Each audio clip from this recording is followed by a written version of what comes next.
Hello, lovely beings. It's JJ Rose. I'm going to talk about Halloween. I'm so excited. This is my favorite holiday, and hopefully, after you listen to this, you'll have a better appreciation for it if it's not your favorite holiday already. So, let's get the stuff that everyone already knows out of the way. Yes, it is a time when the veil is thin. But did you know there are two times in which the veil is thin? Not only is it the end of October, Halloween, but also the end of April through May is the other time. And there is a thing called May Day, which a lot of people do not really remember the spiritual significance of it because a lot of that got lost. But there was a whole celebration around that time because the veil is also thin during that period of time. Do I exactly know why? No, my conjecture is that the world's axis, and that sounds like the same word, but that before it's been tilted the way that we are now, in olden times, this was the true changing of the seasons time. Now, here's a fresh new take on Halloween that I think will explain to all of you why I personally love this holiday so much. Now, Halloween is when the days start getting shorter if you're above the equator. If you're below, the days start getting longer. And this is a time for us above the equator that we really need to start garnering more light and stomping it into the ground to really save up that light for the time when it's going to be dark.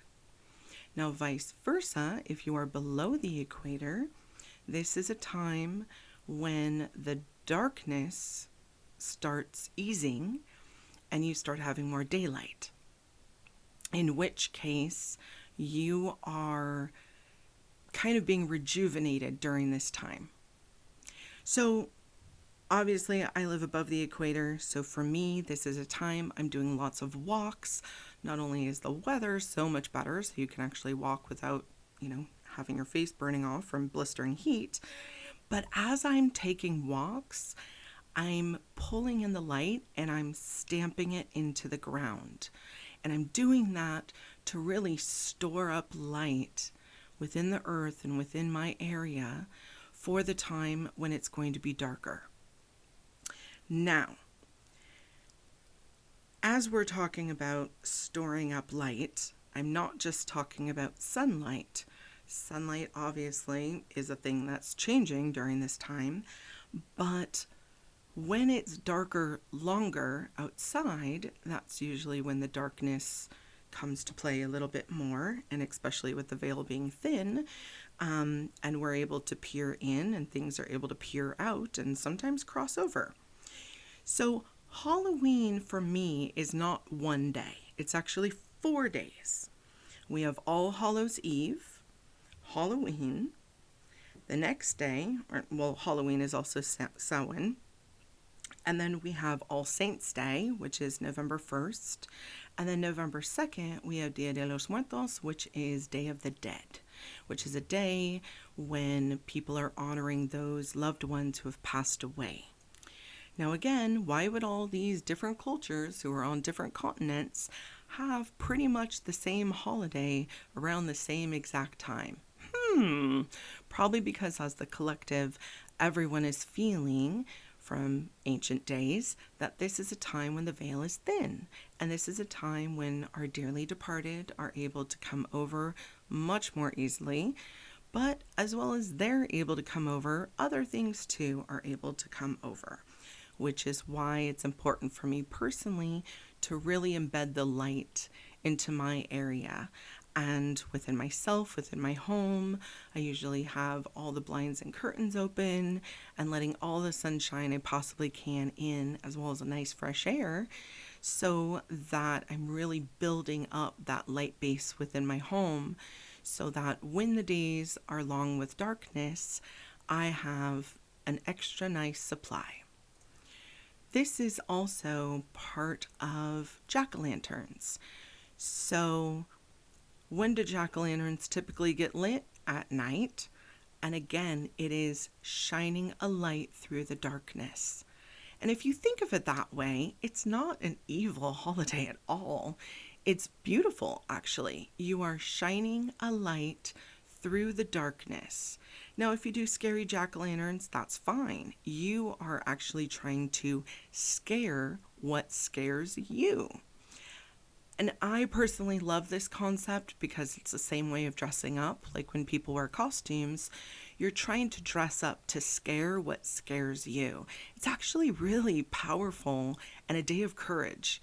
And again, if you look at it through that lens, it's such a beautiful holiday and a time to rejoice. You're building up your courage. You're saying to anything that frightens you, I'm not scared of you. I'm scarier than you are.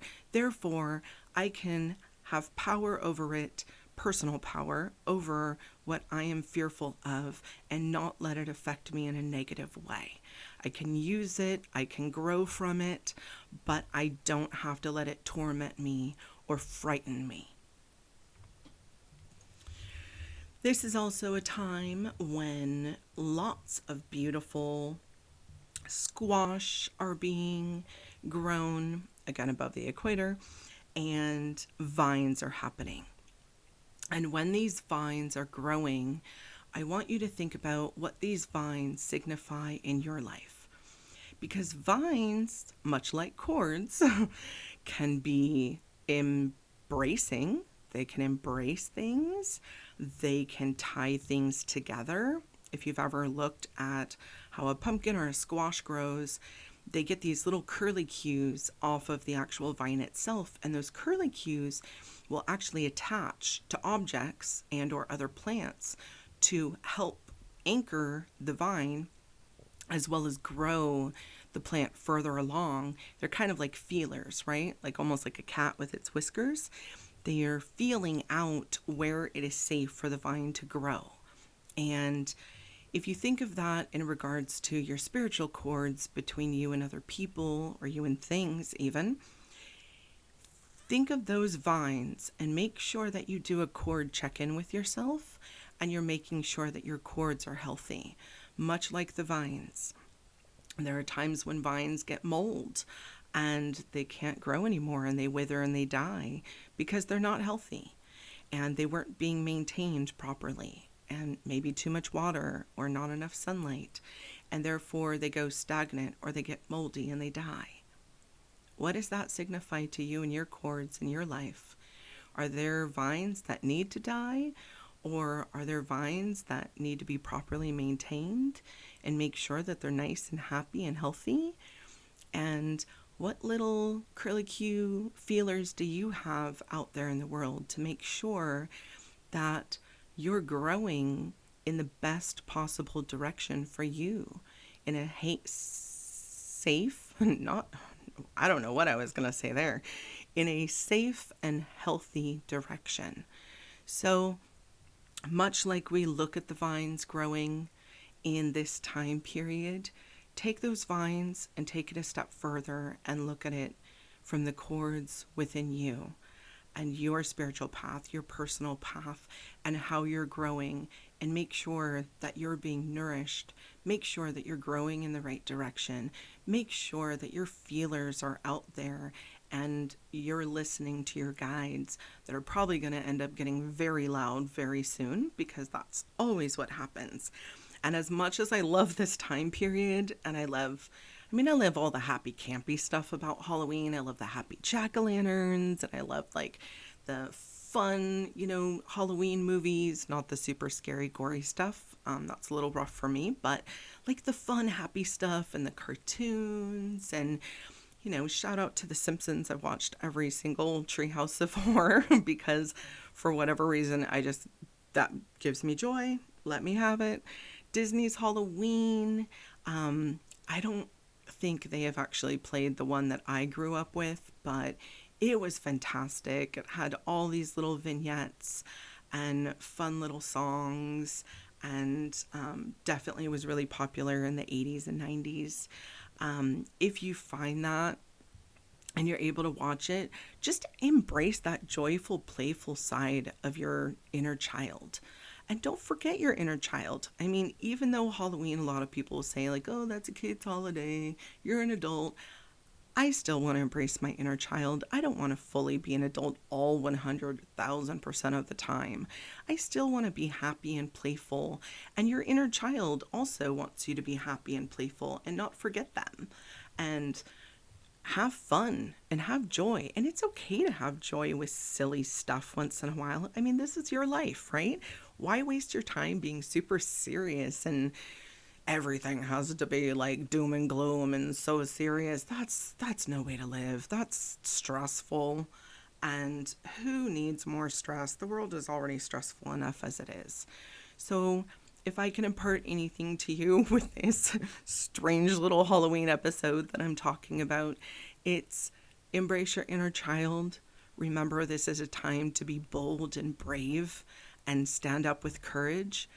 Take your personal power back and remember who you are deeply.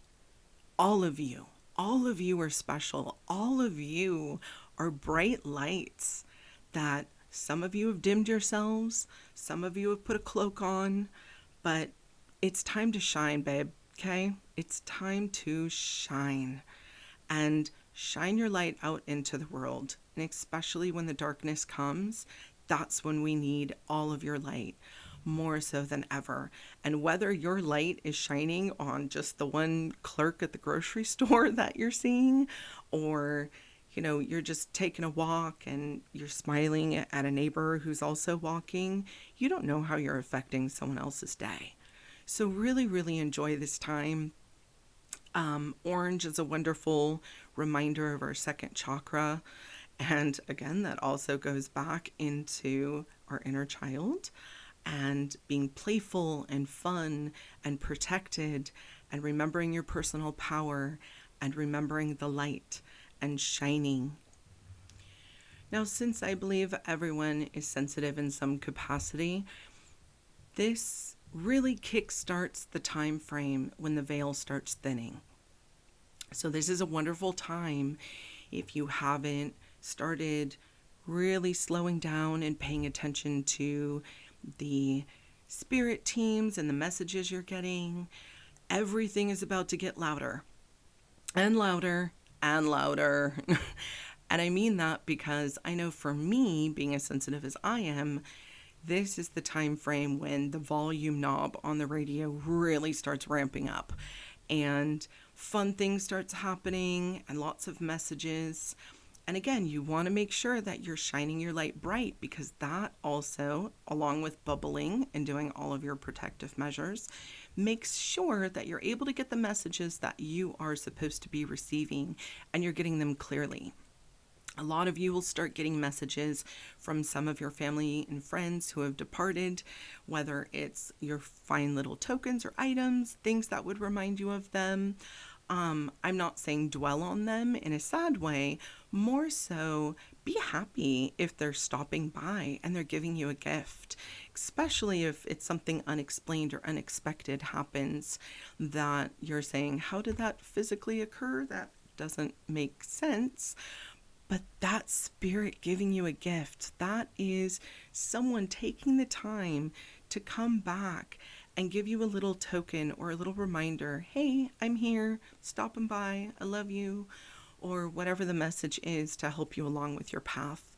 So to all of you, thank you so much for listening. I wish you an amazing Halloween season and an even better rest of the year. Let your light shine. Thank you so much.